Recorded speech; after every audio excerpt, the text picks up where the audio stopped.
Welcome to the pelvic floor series. As you've guessed it, we will be talking about things related to the pelvic floors. And so this is the first episode where I wanted to dedicate to talk about the location of the pelvic floors. We'll talk about a bit what they do, as well as build up the awareness of knowing where those muscles are. And we'll go over some cues and tips and tricks how to really feel what you are engaging rather than doing a Kegel as an example. And that's what I usually get. People tell me that I'm like, I don't know if I'm doing it correctly. I don't know if my pelvic floor is strong.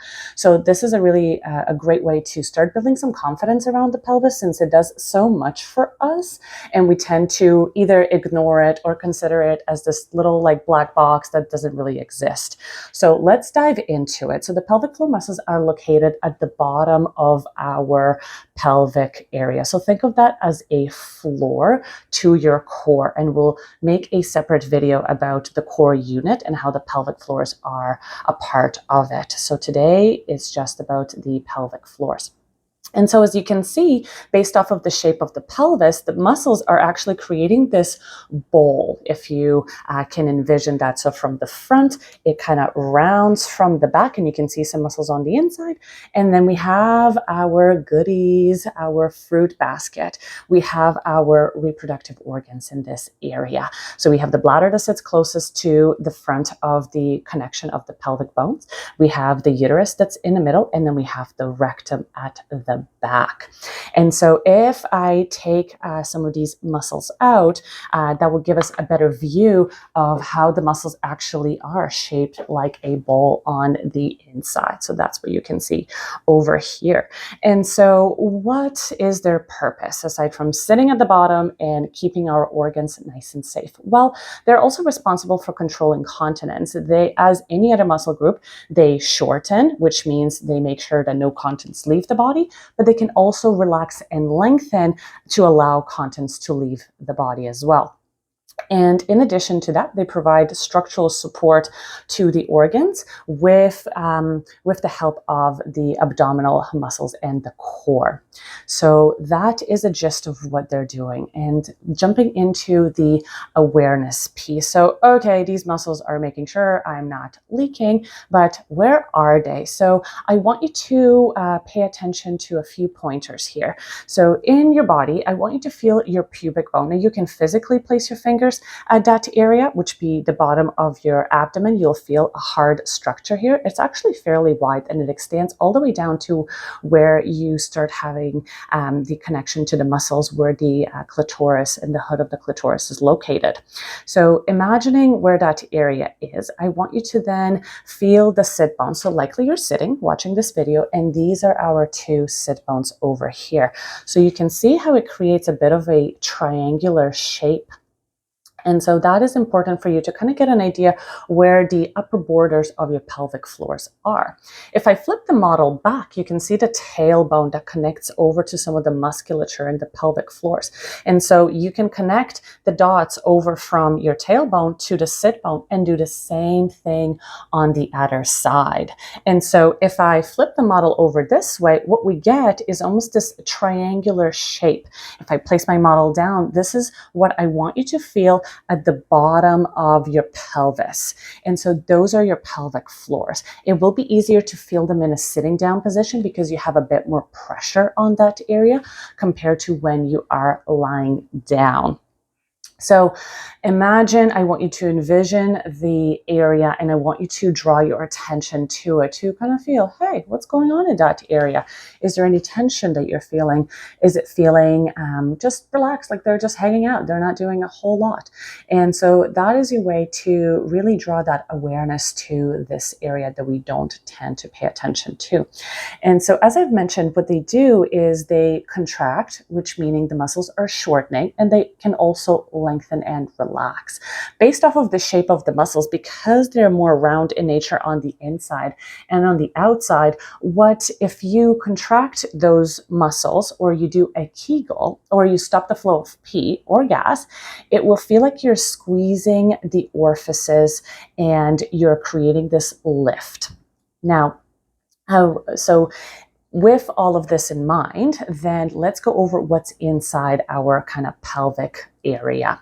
So the orifices that are located on the outside is you have your clitoris, and you have the hood of the clitoris at the top. And then if we splay labia majora and minora out of the way, that is where the urethra will be.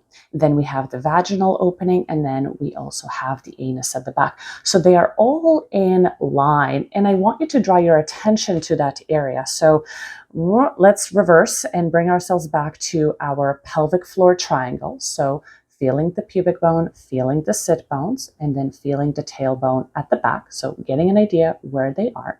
And then I want you to feel the clitoris, where it's located. Can we feel the urethra and where that is in space? Can we feel the vaginal opening? And then can we feel the anus?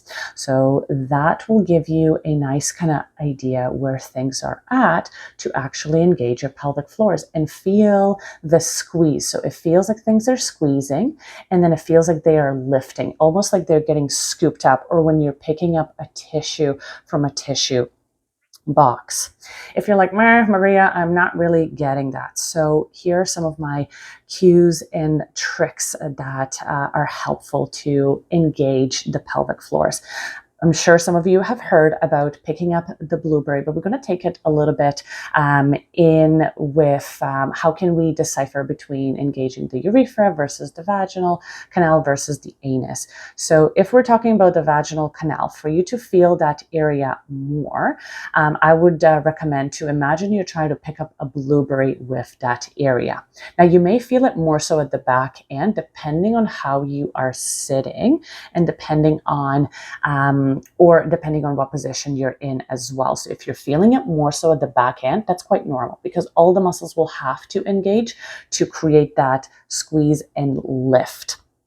But the idea behind the blueberry is that just draws your mind over to the vaginal opening to feel it more centrally, right? So remember where we have our sit bones, a bit above it, that's where the vaginal canal is located. So that's when I say, if you feel it a bit more centrally, we're feeling it more around the vaginal canal. So if you sit more upright, you may feel the activation of the pelvic floors more centrally. If you tip in your chair and you're sitting more on your sit bone, and then you do that pelvic floor squeeze, you'll feel it more so at the back end.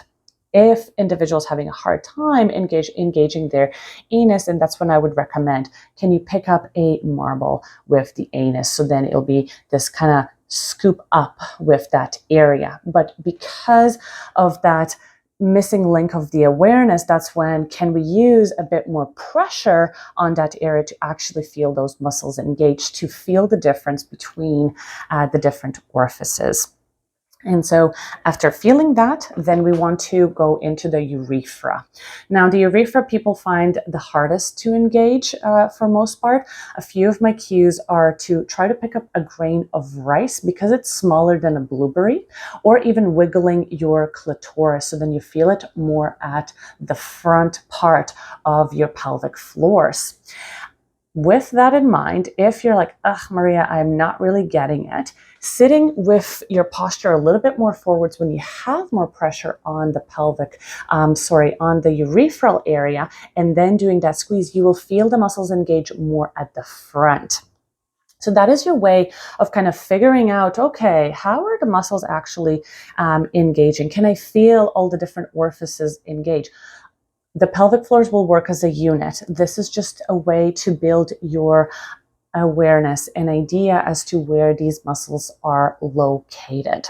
If you're like, I'm still kind of having a hard time grasping this, sometimes I recommend imagining that you are taking your tailbone and you're bringing it closer to the pubic bone. So I am physically trying to bring the tailbone closer to my pubic bone, and that creates that squeeze and lift. And then they kind of go back down to their natural position. So with all of this is, I think, a nice introduction to building up an idea where your pelvic floors are at. So we covered today the activation or the shortening or the squeezing of the pelvic floors. more videos to come about their connection with lengthening and relaxation. I'm going to be making a separate video from today's video, as well as talking about more about the core and that's influence on the pelvic floors, and then how they are all interconnected. So thank you very much for watching. If you have any questions, please leave them down in the comments or send me an email as well. I'll be more than happy to connect to go over where are these muscles and how do they engage, so you have a good understanding. Because once you have the awareness, it's a lot easier to implement different exercises that you are doing. So again, thank you very much for watching, and I will see you next time.